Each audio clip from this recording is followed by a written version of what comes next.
அனைவருக்கும் வணக்கம். இன்னைக்கு வீடியோவில் என்ன பார்க்க போகிறோம் அப்படின்னா ஆடி செவ்வாய்க்கிழமை. ஆடி செவ்வாய்க்கிழமையில் அதிகாலையில் எழுந்து குளிச்சு முடிச்சுட்டு பூஜை அறையில் நாம் நீரால் கழுவி சுத்தம் செஞ்சுட்டு அதன் பிறகு பூஜை அறையில் அத்தனை இறைவனுடைய படங்களுக்கும் பூக்களால் அலங்காரம் செஞ்சு ஏதாவது ஒரு பழமோ பாலையோ நம்ம வைத்து இறைவனுக்கு நெய்வேத்தியம் கொடுத்து வணங்குவது ரொம்ப நல்லது. ஆடி செவ்வாய்க்கிழமை அப்படின்னு பார்க்கும்போது பெண்கள் அந்த நாள் அன்னைக்கு விரதம் இருக்கிறத நம்மளால் பார்க்க முடியும். அதனால் கண்டிப்பாக அவர்களுடைய வீட்டில் சுபிட்சம் இருக்கும் அப்படின்னு சொல்லலாம். ஒரே வரியில் நம்ம சொல்லணும் அப்படின்னா வாழ்க்கையில் இருக்கக்கூடிய ஜாதக கட்டத்தில் இருக்கும் அத்தனை தோஷங்களும் அத்தனை கஷ்டங்களும் விலகும் என்று கூட சொல்லலாம். ஜாதக கட்டத்தில் செவ்வாய் தோஷம், நாக தோஷம், ராகு கேது தோஷம், இப்படி எந்த தோஷமாக இருந்தாலும் சரி செவ்வாய்க்கிழமையில் அதிலும் ஆடி செவ்வாய்க்கிழமையில் இப்படி வழிபாடு செஞ்சோம் அப்படின்னா கண்டிப்பாக அவை அனைத்தும் நமக்கு சரியாகும் அப்படின்னு சொல்லுவாங்க. அதனால் வரக்கூடிய பாதிப்புகள் அனைத்தையும் தடுக்கக்கூடியதாக இந்த பூஜை வழிபாடு இருக்கும். அம்பாளை வழிபாடு செய்வது ரொம்ப ரொம்ப நல்லது அப்படின்னு சொல்லலாம். அப்படி இந்த செவ்வாய்க்கிழமை நாட்களில் நம்ம எப்படி வழிபாடு செய்யலாம், குறிப்பிட்டு நம்ம வீட்டு பூஜை அறையில் நாம் என்னென்ன பொருட்கள்லாம் வைக்கணும் வைக்கக்கூடாது, இது ஏன் நம்ம முன்னோர்கள் இப்படியெல்லாம் சொல்லியிருக்காங்க அப்படிங்கிற நிறைய தகவல்களை இந்த வீடியோவில் பார்க்க போகிறோம். வீடியோ உங்களுக்கு ரொம்பவே பயனுள்ளதாக இருக்கும். கடைசி வரைக்கும் ஸ்கிப் பண்ணாமல் முழுசாக பாருங்கள். நீங்கள் இன்னும் நம்ம சேனலை சப்ஸ்கிரைப் பண்ணாமல் இருந்தால் சப்ஸ்கிரைப் பண்ணிக்கோங்க. கூடவே இருக்க பெல் ஐக்கானை மறக்காமல் கிளிக் பண்ணிடுங்க. வீடியோ பார்த்துட்டு இருக்கக்கூடிய உங்களுக்கு பிடித்த தெய்வம் என்ன, அந்த தெய்வத்தினுடைய பெயரை கீழே கமெண்ட் பாக்ஸில் பதிவிட்டுட்டு வீடியோக்கு ஒரு லைக் பண்ணிடுங்க. வாங்க வீடியோக்குள்ளே போகலாம். உங்கள் வாழ்க்கையில் எத்தனையோ பிரச்சனைகள் இருக்கலாங்க. அந்த பிரச்சனைகளுக்கெல்லாம் நாம் தீர்வு காணணும் அப்படின்னு பார்க்கும்போது இப்போ நிறைய பேர் ஜோதிடம், ஜாதகம் அப்படின்னு பார்க்குறோம். அந்த வகையில் நல்ல ஒரு ஜோதிடர்கிட்ட பலன் பார்க்கும்போது கண்டிப்பாக அவர்கள் நமக்கு நல்ல ஒரு வழியை கொடுக்குறாங்க. அந்த வகையில் ஸ்ரீ வராகியம்மன் ஜோதிட நிலையத்தை தொடர்பு கொண்டு பேசிய அனைவருக்குமே நல்ல வாழ்க்கையில் திருப்பங்கள் ஏற்பட்டிருக்கு. இந்த வீடியோவுக்கு கீழே டிஸ்கிரிப்ஷனில் வராகியம்மன் ஜோதிட நிலையத்தின் தொலைபேசி எண் கொடுத்துருக்கேன். நீங்களும் போய் முயற்சி செய்து பாருங்கள். கண்டிப்பாக உங்கள் வாழ்க்கையில் இருக்கக்கூடிய அனைத்து பிரச்சனைகளுக்கும் நல்லதொரு தீர்வு கிடைக்கும். நாம் இப்போது செவ்வாய்க்கிழமை நாட்களில் ஆடி செவ்வாயில் எப்படியெல்லாம் வழிபாடு செய்யலாம் அப்படின்னு பார்த்துட்ருக்கோம். அந்த வகையில் குறிப்பிட்டு இந்த நாளன்னைக்கு 2 குத்து விளக்குகளில் பஞ்சதீப எண்ணெய் அல்லது விளக்கெண்ணெய் ஊற்றி திரி போட்டு விளக்கேற்றி 2 குத்து விளக்குகளையும் இருபுறமும் வைத்துட்டு சாம்பிராணி கொளுத்தி புகையை பூஜை அறை மற்றும் வீடு முழுவதும் பரவ செய்யலாம். இப்போது நம்மளுடைய பரம்பரையினுடைய குலதெய்வத்தை வணங்கியபடி இந்த ஆடி செவ்வாயில் நாம் வழிபட இருக்கக்கூடிய இறைவனை வேண்டி அன்றைய தினம் முழுவதுமே உணவு எதுவும் உண்ணாமல் விரதம் இருக்கிறது ரொம்ப ரொம்ப இறைவனுடைய ஆசையை நமக்கு பெற்றுக் கொடுக்கும் அப்படின்னு சொல்லலாம். ஆடி செவ்வாய் விரதத்தில் உண்ணாவிரதம் இருக்கிறது உடலுக்கும் மனதுக்கும் நன்மையை கொடுக்குங்க. முழு தினமும் உண்ணா நோன்பு இருக்க முடியாதவங்க இந்த தினத்தில் பழங்கள் மற்றும் பாலை உணவாக எடுத்துக்கலாம். நம்மளுடைய உடல்நிலைக்கு ஏற்ப நம்மளுடைய விரதத்தை நாம் மேற்கொள்ளலாம்.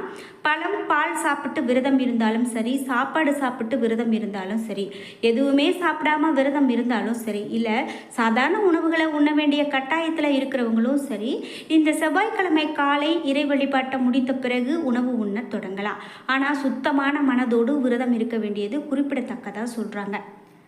மாலை நேரத்தில் அம்மனுக்கு நிவேதியமாக சர்க்கரை பொங்கல், பால், பாயசம், கேசரி இப்படி உங்களால் எது செய்ய முடியுமோ அதில் ஒன்று செய்து வைத்துக்கொள்ள வேண்டும். பூஜை அறையில் தீபம் ஏற்றி வைத்துவிட்டு குறிப்பாக உங்களுடைய வீட்டின் காமாட்சி அம்மன் தீபம் இருந்தால் அதை ஏற்றி வைத்து கொள்ளலாம்.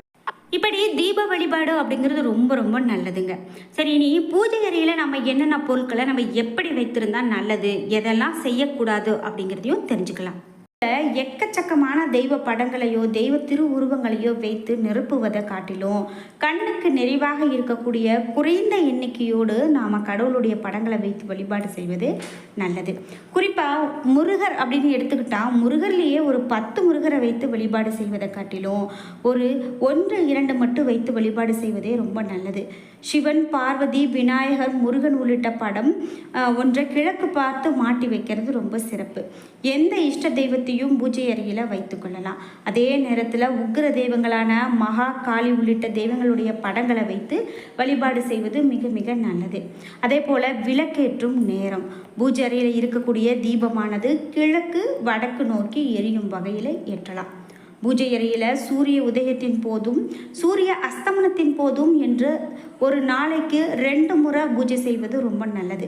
அப்படி இல்லை அப்படின்னா கூட மாலை நேரத்தில் விளக்கு ஏற்றி வழிபாடு செய்யலாம். பூஜை அறையில் தெய்வங்களுக்கு சிறிய அளவில் நைவேத்தியம் படைக்க வேண்டியது மிக மிக சிறப்பானது. இதே போல் வலம்புரி சங்கு பூஜை அறையில் வலம்புரி சங்கு சாலக்கிராமம் இவையெல்லாம் வைத்து வழிபாடு செய்யலாம்.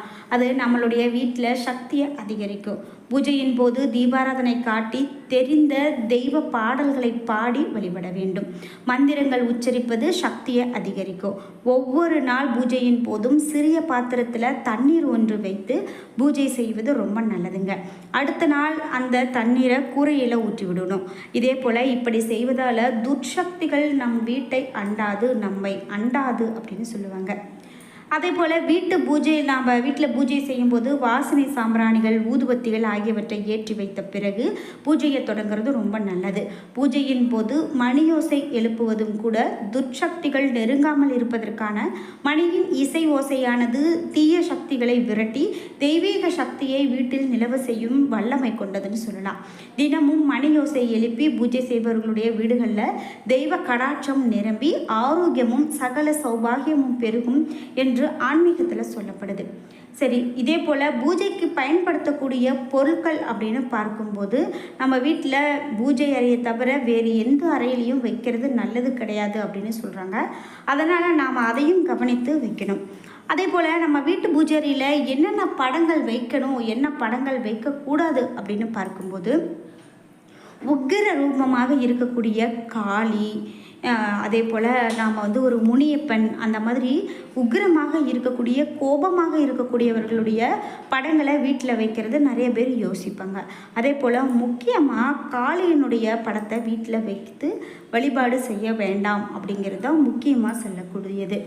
அந்த வகையில் நாம் இப்படி வீட்டு பூஜை அறையில் இந்த திசையில் இப்படி படங்களை வைப்பதால் இவ்வளவு நன்மைகள் உண்டு அப்படின்னு சொல்கிறாங்க. பூஜை அறையை வடகிழக்கு அல்லது மேற்கு மத்தியில் அமைக்க முடியாத பட்சத்தில் வரவேற்பு அறையில் அல்லது சமையல் அறையில் சுவாமி படங்கள் கிழக்கு அல்லது வடக்கு பார்த்து வைக்கிறது ரொம்ப ரொம்ப நல்லது அப்படின்னு சொல்கிறாங்க. அதே போல் உடைந்த சுவாமி படங்களை உடனடியாக வீட்டில் இருந்து அகற்றிடணும். பூஜை அறைக்கான நிறம் பளபளப்பாக இருக்கக்கூடாது. மாறாக வெள்ளை, வெளிர் மஞ்சள் அல்லது வெளிர் நீலம் போன்றவை இருக்கலாம். அதே போல் சுவாமி படங்களை எதிரும் புதிருமாக வைக்கக்கூடாது. பூஜை அறைக்கு இரட்டை கதவு அமைப்பது ரொம்ப ரொம்ப நல்லது அப்படின்னு சொல்கிறாங்க. இது மட்டும் இல்லாமல் பிரமிட் வடிவிலான கூரை அமைப்பு நல்ல ஆற்றலை அதிகரிக்கும். பூஜையில் இருக்கக்கூடிய சுவாமி படங்கள் எப்போதுமே தரையிலிருந்து ஒரு அடிக்கு மேலாகத்தான் அமைக்க வேண்டும்.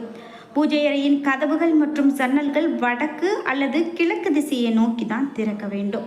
பூஜை அறைக்கான வாஸ்துப்படி பூஜை அறையில் இருக்கக்கூடிய சிலைகள் ஒன்றை ஒன்று பார்த்தபடி இருக்கக்கூடாது மற்றும் சுவற்றுக்கு நெருக்கமாக இருக்கக்கூடாது. சிலைகள் அனைத்தும் ஒரே திசையை பார்த்தபடி இருப்பதையும் கதவை பார்த்தபடி இல்லாததையும் உறுதி செய்ய வேண்டும். சிலைகளை சுற்றி நல்ல காற்றோட்டம் இருப்பதை நாம் உறுதி செய்வதற்கென அவற்றை சுவர்களில் சாய்த்து வைக்கக்கூடாது. இறந்தவர்களுடைய புகைப்படத்தையோ அல்லது வன்முறையை காட்டக்கூடிய புகைப்படத்தையோ பூஜை அறையில் வைக்கவே கூடாது. உங்கள் வீட்டு பூஜை அறையில் இப்படி நீங்கள் வைத்திருக்கீங்க அப்படின்னா உடனடியாக அகற்றிடுங்க. அதுதான் ரொம்பவே நல்லது. அதே போல் விளக்குகளை தென்கிழக்கு திசையில் வைக்க வேண்டும். பகல் நேரத்தில் பூஜை அறை வெளிச்சமாக இருப்பதற்கு ஒரு ஜன்னலாவது இருப்பது ரொம்ப ரொம்ப முக்கியமானது. பூஜை அறைக்கான வாஸ்துப்படி இது சூரியனின் நேர்மறை ஆற்றலுக்கும் அதிர்வுகளுக்கும் வெளிப்பட அனுமதிக்கிறதுன்னு சொல்லலாம். சூரியன் மறைந்த பிறகும் அறையில் வெளிச்சம் இருக்கிறத உறுதி செய்யணும். போதுமான வெளிச்சம் இருப்பதை உறுதி செய்ய ஒரு லைட் அல்லது விளக்கு பூஜை அறையில் வைக்கிறது மிகவும் நல்லது. இது மட்டும் இல்லாமல் பூஜை அறை அப்படின்னு பார்க்கும்போது நாம் அதாவது பாத்ரூம், டாய்லெட் மற்றும் பெட்ரூம் ஆகிய இடங்களில் வராத மாதிரி, அதாவது பூஜை அறை தரைத்தளத்தில் இருந்தால் அதற்கு நேர் மேலே, அதாவது முதல் தளத்தில் டாய்லெட், பாத்ரூம் மற்றும் பெட்ரூம் ஆகியவை வரக்கூடாதது போல வைக்கணும். பூஜை அறைக்கு பக்கத்திலே டாய்லெட் மற்றும் பாத்ரூம் வரக்கூடாது. இப்படி நிறைய விஷயங்கள் பூஜை அறையை அமைக்கிறதுலேருந்து நிறைய விஷயங்கள் சொல்கிறாங்க. அது மட்டும் இல்லாமல் நம்ம வீட்டில் இது போன்ற பூஜை அறை இருக்குது அப்படின்னா இந்த படங்களை தான் வைக்கணும், இப்படித்தான் வழிபாடு செய்யணும் அப்படின்னு நிறைய விஷயங்கள் இருக்குது. நீங்களும் அது போல் கடைப்பிடிங்க. என்ன நண்பர்களே, இன்றைக்கி வீடியோவில் பூஜை அறையில் என்ன படங்கள் வைக்கக்கூடாது அப்படிங்கிறத நம்ம நிறைய விஷயங்கள் தெரிஞ்சுக்கிட்டோம். இந்த வீடியோ உங்களுக்கு பயனுள்ளதாகவும் பிடித்ததாகவும் இருந்திருக்கும். வீடியோ உங்களுக்கு பிடிச்சிருந்தால் லைக் பண்ணுங்கள், ஷேர் பண்ணுங்கள், கமெண்ட் பண்ணுங்கள். நீங்கள் இன்னும் உற்சாகம் டிவி சேனலை சப்ஸ்கிரைப் பண்ணாமல் இருந்தால் சப்ஸ்கிரைப் பண்ணிக்கோங்க.